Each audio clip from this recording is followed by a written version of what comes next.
técnicos resolvidos e agradeço aí imensamente por ter dedicado parte do seu tempo a conversar conosco. Fala, Gabriel, obrigado aí pelo convite, satisfação enorme bater um papo com você, com a turma toda da BMC, e vamos falar um pouquinho sobre mercado. Até pouco tempo todo mundo falando é bull marketing, sobe tudo, e agora a gente vê Petro caindo, Vale caindo, dólar subindo forte no dia de hoje, e a pergunta é, será que o bull market ele vai sempre prevalecer no mercado, ou a gente deve levantar um ponto de atenção, principalmente que hoje começam as reuniões do Copom, né? Então, bater um papo aí com você sobre o mercado financeiro, mostrar um pouco do gráfico, vai ser um prazer mais do que especial.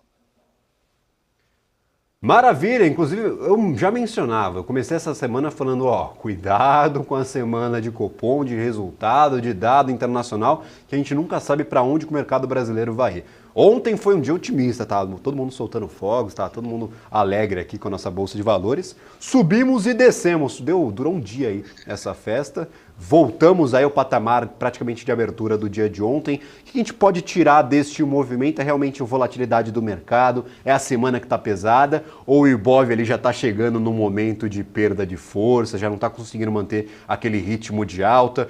Porque a gente já faz bastante tempo aí que o Ibov está subindo. E tem aquela maldição dos 4 meses, né? 4 meses positivos, o Ibov vai voltar a cair, não tem jeito. Exato. Gabriel, cara, a gente, na minha visão, nós estamos num ponto muito sensível do mercado financeiro. Eu quero destacar 4 grandes principais drivers que têm guiado a nossa Bolsa de Valores e apresentar o gráfico. Mas antes da gente começar a bater esse papo sobre mercado financeiro, sobre Bolsa, é muito importante o quê? A Bolsa de Valores, na minha interpretação, a gente não pode esquecer que ela é um lugar em que os investidores acreditam em uma expectativa futura, de um crescimento de uma ação, de uma melhora econômica, de relações internacionais, políticas, enfim. Então, na Bolsa de Valores, muitas vezes nós vamos negociar uma projeção futura. Bom, levando em consideração tudo isso, a gente tem se falado muito em melhorias, bull marketing. Eu estou super otimista com o Brasil, eu estou super otimista com as grandes mudanças estruturais, e a gente tem basicamente 4 grandes destaques que a gente pode colocar como atenção, e vamos dizer assim, as pequenas conquistas. Imaginando que a gente tem uma maratona para correr, a gente tem algumas pequenas conclusões nesses caminhos que a gente não pode perder de vista. Primeiro ponto, a gente teve mais recentemente ali o Fitch, a agência Fitch mudando o rating do Brasil, onde que isso chama a atenção de outros fundos soberanos, atrai capital estrangeiro, e também mais recentemente a gente teve a aprovação da reforma fiscal dentro da Câmara dos Deputados, onde que a gente vai começar agora a ter uma visão um pouco diferenciada sobre os tributos, que vai ter um efeito a médio e longo prazo dessas mudanças. Então, parece que não, mas são pequenas estruturas. E agora, mais recente, é muito legal, até recentemente, a gente teve uma carta do presidente da BlackRock Brasil, onde eles têm falado que tem trazido muito fluxo para o Brasil. E justamente a atuação do Banco Central de ter aumentado a taxa Selic em 13,75, hoje é a primeira reunião do Copom, a gente já espera que amanhã a gente tenha uma redução. E agora, as grandes apostas do mercado é que essa redução não é mais de 0,25 e seja na casa de 0,5%. Enquanto a semana passada, tanto o Banco Central dos Estados Unidos quanto o europeu aumentaram a taxa de juros. Então, o que eu quero dizer? Que todos esses movimentos já foram precificados na Bolsa e a gente consegue acompanhar claramente, como até mesmo você acabou de mencionar aí os nossos 4 meses, eu gostaria de destacar esse movimento gráfico. Nós temos aqui o índice Bovespa, já precificou todos esses movimentos positivos, essas mudanças que a gente tem em relação à taxa de juros, porém ele me levanta um ponto de atenção. Obviamente que o bull market, o longo prazo, eu gosto muito de dizer que o nosso longo prazo ele é construído no curto prazo. Então, o mercado ele fez 4 movimentos de alta, 4 meses positivos, onde a gente saiu aqui basicamente dos 96 e subiu quase 30%, 25%, em um espaço de tempo muito curto. Se a gente voltar um pouquinho, eu até falaria para você que, graficamente mostrando, quando a gente teve 4 meses positivos, o mercado, na sequência, ele passou por um período de realização. Então, aqui foram 4 meses, aqui foram 4 meses. Então, desde a época de pandemia, a gente não teve uma sequência de 5 meses de alta. Então, por mais que nós tenhamos vários cenários importantes, mudanças estruturais que estão acontecendo economicamente, o gráfico, para vir numa tendência de alta, seria muito natural a gente passar por um processo de correção, de consolidação. E esse processo de correção, na minha visão, ele já aconteceu, ele já veio desde junho, né? Onde a gente começa a interpretar, tá, quais são as atuações que o mercado vai fazer? Então, o aumento da taxa de juros nos Estados Unidos não é novidade no mercado, por mais que foi a decisão semana passada. A queda do Brasil não vai ser novidade amanhã, porque tudo isso já está sendo precificado.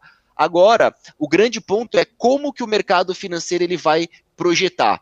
Então, eu ficaria de olho, basicamente, em 2 pontos daqui para frente. Eu quero, antes de destacar aqui 4 empresas que 4 ações ou alguns setores para a gente poder monitorar, eu acredito sim que a gente tem entrado num movimento de longo prazo positivo, atrair fluxo, mudanças governamentais, a gente tem vários acordos comerciais e trazendo fluxo para o Brasil. Porém, toda a tendência de alta, todo o movimento de alta, ele passa por períodos de correção. E agora, esse movimento para cima, dessas reduções de taxa de juros, o que está acontecendo no mercado, a gente teve graficamente que é o índice tendo esse movimento de 25% para cima. Agora, eu quero destacar 2 pontos. Quais são os próximos passos do mercado financeiro referente aos mecanismos de controle de inflação? Então, o Brasil está antecipando uma queda da taxa de juros, o mercado vai ver ou não se os Estados Unidos vai ter alguma mudança na sua taxa nas próximas reuniões. Então, o que está acontecendo agora ainda é uma grande dúvida. A gente tem payroll pela frente, a gente tem os balanços das empresas que começaram a divulgar. Então, todo esse cenário, abre aspas, indefinido e qual é o próximo contexto, eu acho que vai trazer um ponto de alerta. E aí que eu vejo que a gente pode ter um destravamento do Ibovespa ou o destravamento de algumas ações setoriais. Eu acredito que se a gente está no bull market, onde a gente tem que ficar atentos a ações relacionadas, obviamente, aos setores perenes da economia, setores que estão relacionados no nosso dia a dia, mas também alguns setores que foram muito machucados no passado, que podem soltar esse freio de mão, visto que a gente agora tem um cenário 1. Como que esse controle da inflação, esses mecanismos adotados vão atuar e, de fato, vai entrar fluxo estrangeiro no Brasil ou não? A gente teve um fluxo bem grande entrando no começo do ano. Agora nós estamos em promessas de follow-on, de privatizações, vai ter novos IPOs, então alguns cenários de dúvidas prevalecem e essas dúvidas podem ter correções de curto prazo, apesar de ter otimismo aí para o médio e longo prazo. Uma visão um pouco geral aí, cara, que eu vejo da bolsa é essa. Se tiver algum bate-papo, quiser complementar aí, fica à vontade. Não, maravilha, você mencionava o fluxo estrangeiro, lembrando que a gente está com um saldo positivo maior de 20 bilhões, pelo menos da última vez que eu vi, a gente estava em 24 bilhões de reais aí que entraram aqui no mercado brasileiro, vindo só de investidores estrangeiros. A gente viu o Banco do Brasil, Petrobras, que são normalmente ativos atacados pelo investidor estrangeiro, disparando, tendo um bom desempenho aí neste ano de 2023. Então, realmente, é um fator a ficar de olho. E muitos setores que ainda estão achatados. Tem investidor que acha que tudo já está precificado. No entanto, eu lembro aqui que a gente está discutindo a decisão que será tomada amanhã. Não sabemos se vai ser 25 pontos base, se é 50 pontos base. Qual que é a taxa final depois desse ciclo de corte nas taxas de juros. Então, ainda há muito a ser discutido, muitas informações que nós ainda não temos e que o mercado evita antecipar, pelo menos quando a gente olha para a política monetária e ambiente geral aqui na nossa economia brasileira. Então sim, muito já foi precificado, no entanto a gente tem algumas empresas, setores que ainda podem ser boas alternativas de investimento. Você mencionava 4 setores ou empresas ou ativos que estava acompanhando, estava deixando no radar, que você normalmente está colocando aí no seu dia a dia para acompanhar e ter um pouco mais de percepção de se é ou não uma boa alternativa de investimento, Danilo? Ô Gabriel, falando no mercado financeiro, eu gosto muito que a nossa opinião, a nossa tese de investimento, ela vai sendo moldada à medida que os fatos vão sendo concretizados, tanto políticos, econômicos e tudo mais. Então, aqui a gente tem muito conteúdo, vocês passam muito conteúdos interessantes, eu acredito que aquelas principais blue chips sempre entram no radar dos investidores. Então eu vou tentar não explorar, abre aspas, o mais do mesmo, e tentar trazer aqui 4 ações, um setor específico, que pode até às vezes ser um pouco será que não vai? Bom, falando das 4 empresas diretas, o que eu vejo aqui um setor para a gente poder dar uma atenção especial no médio e longo prazo? Eu novamente volto a minha atenção para o setor de varejo. Brasil. A gente teve, ao longo desses últimos anos, Magazine Luiza, Via Varejo, a gente teve C&A, várias empresas relacionadas, Marisa caindo muito forte. Por quê? Pandemia, muitas coisas fechadas e, querendo ou não, a margem de lucro das empresas de varejo acabam sendo muito estreitas. Então, quando você tem um crédito um pouco mais restrito, taxa de juros altas, onde você tem um controle maior do dinheiro que é disponível na população, isso faz com que as pessoas gastem menos, elas acabam cortando, vamos abrir aspas, tá? Coisas supérfluas. Eu quero comprar uma roupa, eu quero comprar uma coisa no dia a dia, mas o que eu tenho eu posso segurar mais 1 ou 2 meses. Eu prefiro comprar uma alimentação, dar uma atenção na minha saúde. Então, esse setor de varejo, ele foi muito massacrado e a margem é muito pequena. E agora, recentemente, a gente começa a ter ali, vamos dizer assim, alguns sinais que esse setor pode começar a dar novamente ali uma atenção especial. Vou colocar aqui para você, só para a gente dar uma avaliada, tá? Primeiro ponto, Magazine Luiza. Eu quero olhar primeiro aqui o gráfico com você, o gráfico semanal, onde a gente começa a perceber que esses papéis foram muito machucados, pandemia, final de pandemia, uma forte tendência de baixa, e recentemente essas indefinições, aumento da taxa de juros, aumento da inflação, quais são os setores, a gente começa a perceber um cenário de indefinição. Claro que estamos muito longe de uma tendência de alta. Pelo fato do uma ação ter um valor nominal baixo, eu acredito que a gente tem aqui, ó, gráfico semanal, tá? Nós estamos em um ponto que na minha interpretação, começa a chamar essa atenção aqui, ó. Ele subiu esse movimento, e agora nós estamos na terceira semana de alta, só hoje, terça-feira, em 2 dias, basicamente, o papel subindo 7%. Então, acredito que o papel ele possa engrenar nesse movimento do curto prazo, e principalmente, ó, colocando aqui um gráfico diário, ele iniciar uma sequência de topos e fundos. Então, isso já me demonstra uma possível reação do setor, tá? Médio e longo prazo. Magazine Luiza, Via Varejo, outro papel aqui que no curtíssimo prazo também chama a nossa atenção de ter interrompido essa sequência de baixas, tá? Então, o que eu vejo apesar da gente ter vários contextos indefinidos do curto prazo, algumas ações elas podem ter volatilidade maiores, tá?